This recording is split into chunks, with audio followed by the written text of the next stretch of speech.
ಎಲ್ರಿಗೂ ನಮಸ್ಕಾರ. SNM edit box ಚಾನಲ್ಗೆ ಸ್ವಾಗತ. ನಾವಿವತ್ತು ನಿಮಗೆ ಇಮೇಜ್ ಮೇಲೆ ಯಾವ ಥರ ಸ್ಟೈಲಿಶ್ ಆಗಿ ಬರೆಯೋದು ಅಂತ ಹೇಳ್ಕೊಡ್ತೀನಿ. ಸೊ ಇದು ಆಲ್ಮೋಸ್ಟ್ ಎಲ್ರಿಗೂ ಗೊತ್ತಿರುತ್ತೆ. ತುಂಬ ಜನ ನೀವು ಪಿಕ್ಸಾರ್ಟ್ ಆಗಿರ್ಬೋದು, ಪಿಕ್ಸಲ್ ಲ್ಯಾಬು, ಸ್ನ್ಯಾಪ್ಸೀಡು, ಸೊ ಈ ಥರದ್ದು ತುಂಬ ಫೋಟೋ ಎಡಿಟಿಂಗ್ ಅಪ್ಲಿಕೇಶನ್ಸ್ ಇದೆ. ಆಮೇಲೆ ವಿಡಿಯೋ ಎಡಿಟಿಂಗ್ ಆಗಿರ್ಬೋದು, KineMaster, InShot, Alight Motion. So video ಮೇಲೆ ಫಾಂಟ್ಗಳನ್ನ ಬರೀತಿದ್ದೀರಾ. ಆದರೆ ಇಲ್ಲಿ ಇನ್ಫೈನೈಟ್ ಪೇಂಟರ್ ಆ್ಯಪಲ್ಲಿ ನೀವು ಸ್ಟೈಲಿಶ್ ಆಗಿ ಬರೀತೀರಾ. ಸೊ ಅದು ಆಲ್ರೆಡಿ ನಿಮ್ಗೆ ಗೊತ್ತಿರುತ್ತೆ. ನಾನು ತುಂಬ ವೀಡಿಯೋಸ್ ಮಾಡಿದ್ದೀನಿ ಯಾವ ಥರ ಸ್ಟೈಲಿಶ್ ಆಗಿ ಬರೀಬೇಕು ಅನ್ನೋದನ್ನು. ಅದು ನಿಮಗೆ ಗೊತ್ತಿಲ್ಲ ಅಂದರೆ ವಿಡಿಯೋಸ್ ಲಿಂಕ್ ಇರುತ್ತೆ, ಸೊ ನೋಡಿ, ನಿಮ್ಗೆ ಹೆಲ್ಪ್ ಆಗ್ಬೋದು. ಆದರೆ ಇವತ್ತು ಇನ್ಫೈನೈಟ್ ಪೇಂಟರ್ ಆ್ಯಪಲ್ಲೇ ನಾವು ಇಮೇಜ್ನ ಲೋಡ್ ಮಾಡಿ ಬರಿಬೋದು. ಇದು ಸ್ವಲ್ಪ ಜನಕ್ಕೆ ಗೊತ್ತು, ಇನ್ನು ಕೆಲವ್ರಿಗೆ ಗೊತ್ತಿಲ್ಲ. ಸೊ ಹೀಗಾಗಿ ಇವತ್ತು ಅದನ್ನು ಹೇಳ್ಕೊಳಕ್ಕೆ ಇಷ್ಟಪಡ್ತೀನಿ. ನೀವು ಇಲ್ಲಿ ನೋಡ್ಬೋದು, ಮೇಲೆ 3 ಆಪ್ಷನ್ ಇದೆ: ಬ್ಲ್ಯಾಂಕು, ಇಮೇಜ್ ಮತ್ತು ಪ್ಯಾಟರ್ನ್. ಸೊ ಬ್ಲ್ಯಾಂಕು ನಾವು ಯಾವಾಗಲೂ ಯೂಸ್ ಮಾಡೋದು ಬ್ಲ್ಯಾಂಕ್. ಸೊ ನೀವು ಬ್ಲ್ಯಾಂಕ್ ಅಂದ ತಕ್ಷಣ ಏನಾಗುತ್ತೆ ಅಂದರೆ ವೈಟ್ ಬ್ಯಾಕ್ಗ್ರೌಂಡು, ಬ್ಲ್ಯಾಕ್ ಬ್ಯಾಕ್ಗ್ರೌಂಡು, ನಿಮ್ಗೆ ಯಾವ ಕಲರ್ ಬೇಕೋ ಆ ಕಲರಲ್ಲಿ ಬ್ಯಾಕ್ಗ್ರೌಂಡ್ ಇಮೇಜ್ ಸೆಲೆಕ್ಟ್ ಮಾಡಿ, ಸೊ ಅದ್ರ ಮೇಲೆ ನಿಮ್ಗೆ ಏನು ಬೇಕೋ ಆ ಕನ್ನಡ ಶಬ್ದನ ನಿಮ್ಗೆ ಏನು ಬರಿಬೇಕು ಅಂದ್ಕೊಂಡಿದ್ದು ಅದನ್ನು ಬರಿಬೋದು. ಅದನ್ನು ಆಮೇಲೆ PNG JPG ಫಾರ್ಮೆಟಲ್ಲಿ ಸೇವ್ ಮಾಡ್ತಿದ್ವಿ. ಸೊ ಅದು ಬ್ಲ್ಯಾಂಕ್ ಪ್ರೊಸೀಜರ್. ಸೊ ಈ ಇಮೇಜ್ ಅಂತ ಇದೆಯಲ್ಲ, ಸೊ ಇಮೇಜ್ ಅನ್ನೋದು ಬಂದುಬಿಟ್ಟು ನೀವು ಸ್ಟ್ಯಾಂಡರ್ಡ್ ಇಮೇಜ್ನ ಲೋಡ್ ಮಾಡೋದು, ನಿಮ್ಮ ಮೊಬೈಲಿಂದ ಗ್ಯಾಲರಿಯಿಂದ ಲೋಡ್ ಮಾಡಿ ನೆಕ್ಸ್ಟ್ ಅದರ ಮೇಲೆ ನಿಮಗೆ ಬೇಕಿರೋ ಕವನ್ನ ಬರೆಯೋದು. ಸೊ ಎಕ್ಸಾಂಪಲ್, ನೀವು ಇಮೇಜ್ ಮೇಲೆ ಕ್ಲಿಕ್ ಮಾಡಿದ್ರೆ ನೀವು ಇಲ್ಲಿ ನೋಡ್ಬೋದು ಗ್ಯಾಲರಿ, ಕ್ಯಾಮ್ರಾ, ಫೈಲ್ಸು, ಸರ್ಚಸ್, ಈ ಥರ ಆಪ್ಷನ್ಸ್ ಇದೆ.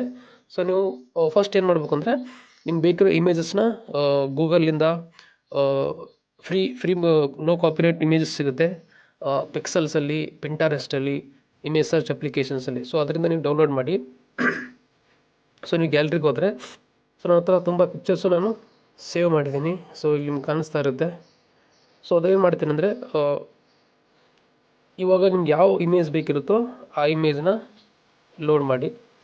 ಸೊ ಇಲ್ಲಿ ನೋಡ್ಬೋದು ಇಮೇಜ್ ಲೋಡ್ ಆಗುತ್ತೆ. ಸೊ ಇಲ್ಲಿ ನೀವು ಇದನ್ನು ಸೈಜ್ ಕೂಡ ಸೆಲೆಕ್ಟ್ ಮಾಡ್ಬೋದು, ಈ ಇಮೇಜ್ ಸೈಜು. ಸೊ ನೀವು ಇದು ಈ ಥರ ಸೆಲೆಕ್ಟ್ ಮಾಡಿದ್ಮೇಲೆ ಇಲ್ಲಿ ನೀವು ಕ್ರಿಯೇಟ್ ಅಂತ ಕೊಡಿ. ಸೊ ನೋಡ್ಬೋದು ಇಮೇಜು ಲೋಡ್ ಆಗಿದೆ. ಸೊ ಇದ್ರ ಮೇಲೆ ನೀವು ಇವಾಗ ನಿಮ್ಮದು ಟೆಕ್ಸ್ಟ್ನ ಏನು ಬರೀಬೇಕು ಅಂದ್ಕೊಂಡಿರೋದನ್ನು ಬರೀಬೋದು. ಸೊ ಇದು ನಮ್ಮದು ತುಂಬ ಪೆನ್ಸಿಲ್ಸ್ನ ಆಲ್ರೆಡಿ ಫೇವ್ರೇಟ್ಸ್ ಮಾಡಿದ್ದೀನಿ. ಸೊ ನಿಮ್ಮದು ಇದೇ ಥರ ಫೇವ್ರೇಟ್ಸ್ ಮಾಡ್ಕೋಬೋದು. ಸೊ ಯಾವ್ದಾದ್ರು ಒಂದು ಬ್ರಷ್ನ ಸೆಲೆಕ್ಟ್ ಮಾಡಿದ್ದೀನಿ. ಸೊ ನೀವು ಇಲ್ಲಿ ನೋಡ್ಬೋದು, ನೀವು ಬರಿತೀನಿ. ಸೊ ಇಲ್ಲಿ ನೋಡ್ಬೋದು ಇದು ಬ್ಲ್ಯಾಕ್ ಕಲರ್ ಇದೆ, ಕಾಣಿಸ್ತಿಲ್ಲ. ಸೊ ಅದನ್ನು ಬ್ಲೆಂಡೋ ಮಾಡಿ. ಸೊ ಇಲ್ಲಿ ನೋಡ್ಬೋದು ನೀವು ಬ್ರಷ್ ಕಲರ್ ಇದೆ. ಸೊ ನಿಮ್ಗೆ ಯಾವ ಕಲರ್ ಬೇಕು ಆ ಕಲರ್ನ ಸೆಲೆಕ್ಟ್ ಮಾಡಿ.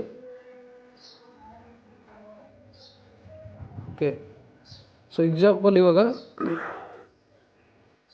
ನಾನೊಂದು ವರ್ಡ್ ಬರಿತೀನಿ.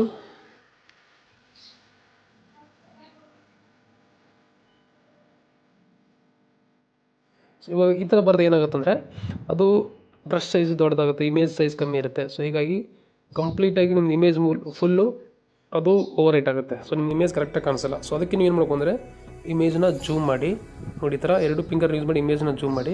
ಸೊ ಇವಾಗ ನೀವು ಬರೋಕ್ಕೆ ಸ್ಟಾರ್ಟ್ ಮಾಡಿದ್ರೆ ನಿಮಗೆ ಅದೊಂದು ಸ್ವಲ್ಪ ಎಫೆಕ್ಟ್ ಸಿಗುತ್ತೆ. ಸೊ ನೀವು ಫಸ್ಟು ಎಲ್ಲಿ ಬರೀಬೇಕು ಅಂತ ನೀವು ಫಿಕ್ಸ್ ಆಗಿ ಆ ಪಾರ್ಟ್ನ ಜೂಮ್ ಮಾಡಿ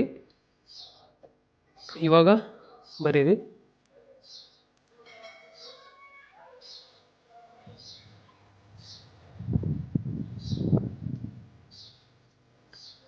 ಸೊ ಇವಾಗ ಜೂಮ್ ಇನ್ ಮಾಡಿದ್ರೆ ನೋಡಿ, ಇವಾಗ ಆವಾಗಲೇ ತುಂಬ ಅಂದರೆ ಕಂಪ್ಲೀಟ್ ಇಮೇಜ್ ಮೇಲೆ ಬಂದಿತ್ತು. ಇವಾಗ ಪರ್ಟಿಕ್ಯುಲರ್ ನಿಮಗೆ ಯಾವ ಸೆಕ್ಷನ್ ಬೇಕೋ ಆ ಸೆಕ್ಷನ್ ಮೇಲೆ ಅದು ಡಿಸ್ಪ್ಲೇ ಆಗ್ತಿದೆ. ಸೊ ಇಲ್ಲಿ ನೀವು ಬೇಕಿದ್ರೆ ಇದನ್ನು ಕಲರ್ನು ಬೇರೆ ಕಲರಲ್ಲೂ ಟ್ರೈ ಮಾಡ್ಬೋದು.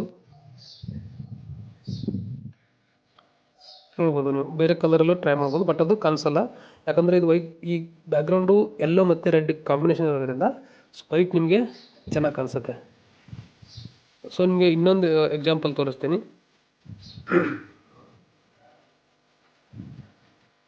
ಫ್ರಮ್ ಇಮೇಜು ಗ್ಯಾಲರಿಗೆ ಹೋಗಿ, ಸೊ ಇನ್ನೊಂದು ಇಮೇಜು ಇದನ್ನು ಸೆಲೆಕ್ಟ್ ಮಾಡೋಣ.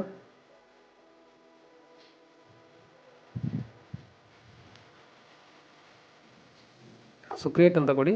ಸೊ ಇಲ್ಲಿ ನೋಡ್ಬೋದು ಇಲ್ಲೊಂದು ಇಮೇಜು ಬಂದಿದೆ. ಸೊ ಇದೇ ಥರ ಇವಾಗ ಇಲ್ಲಿ ನೀವು ಯೆಲ್ಲೋ ಕಲರ್ನ ಕ್ಲಿಯರಾಗಿ ಬರೀಬೋದು. ಯೆಲ್ಲೋ ಕಲರ್ ಸಖತ್ತಾಗಿ ಕಾಣಿಸುತ್ತೆ. ಹಂಗೆ ಟ್ರೈ ಮಾಡೋಣ. ನೋಡಿ, ಸಪ್ತ ಸಾಗರದ ಆಚೆ ಅಂತ ಬರೆಯೋಕ್ಕೆ ಹೋಗ್ತಿದ್ದೆ, ನನಗೆ ಬರೆಯೋಕ್ಕೆ ಆಗ್ತಿಲ್ಲ. ಯಾಕಂದರೆ ಅದು ಇಮೇಜು ಚಿಕ್ಕದಾಗಿದೆ, ಕಮ್ಮಿ ಇದೆ. ಸೊ ಅದಕ್ಕೇನು ಮಾಡೋಣ ಅಂದರೆ, ಸೊ ಇಲ್ಲಿ ಬ್ರಷ್ನ ಚೇಂಜ್ ಮಾಡ್ತೀನಿ ಈ ಸರಿ. ಕಲರು ಎಲ್ಲೋ ತೊಗೊಳ್ಳೋಣ. ಸೊ ಅದೇ ಥರ ಫಸ್ಟು ಜೂಮ್ ಮಾಡಿ ನಿಮ್ಗೆ ಎಷ್ಟು ಬೇಕೋ ಅಷ್ಟು ನಾನು ಈ ಪೋರ್ಷನಲ್ಲಿ ಬರೀಬೇಕು ಅಂದ್ಕೊಂಡಿದ್ದೀನಿ. ಸೊ ಜೂಮ್ ಮಾಡ್ತಾಯಿದ್ದೀನಿ. ಸೊ ಜೂಮ್ ಮಾಡಿದ್ಮೇಲೆ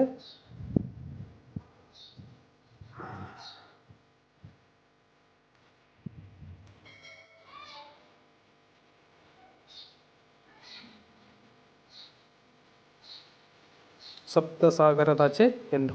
ಸೊ ಇವಾಗ ನೀವು ಜೂಮ್ ರಿಮೂವ್ ಮಾಡಿದ್ರೆ ಇವಾಗ ನೋಡಿ ಕ್ಲೀನಾಗಿ ಕಾಣಿಸುತ್ತೆ. ಸೊ ಇನ್ನೂ ನೋಡ್ಬೋದು, ಇದು ಸ್ವಲ್ಪ ಕ್ರಾಸ್ ಆಗಿ ಬಂದಿದೆ ಸಪ್ತಸಾಗರದಾಚೆಲು.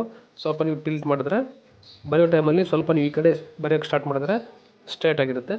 ಸೊ ಅಟ್ರಾಕ್ಟಿವ್ ಆಗಿ ಕಾಣಿಸುತ್ತೆ. ಸೊ ಇದನ್ನು ನೀವು ಇಲ್ಲಿ ಸೇವ್ ಇಮೇಜ್ ಇರುತ್ತೆ. ಸೊ ಎಕ್ಸ್ಪೋರ್ಟ್ ಮಾಡಿದ್ರೆ PNG ಸೇವ್ ಆಗುತ್ತೆ. ಸೊ PNG ಸೇವ್ ಮಾಡೋಕ್ಕೋದ್ರೆ ನೀವು PNG ಸೇವ್ ಮಾಡಿದ್ರೆ ಮತ್ತೆ ನಿಮ್ಮ ಬ್ಯಾಕ್ಗ್ರೌಂಡ್ ಇಮೇಜು ರಿಮೂವ್ ಆಗುತ್ತೆ. ಸೊ ಫಾರ್ಮೆಟ್ನ JPG ಸೆಲೆಕ್ಟ್ ಮಾಡಿ. ಸೊ JPG ಸೆಲೆಕ್ಟ್ ಮಾಡಿದ್ರೆ ಅಲ್ಲಿ ಎಕ್ಸ್ಪೋರ್ಟ್ ಅಂತ ನೀವು ಕೊಟ್ಟರೆ ಅವಾಗ ನಿಮ್ಮ ಕಂಪ್ಲೀಟ್ ಇಮೇಜು ಸೇವ್ ಆಗುತ್ತೆ.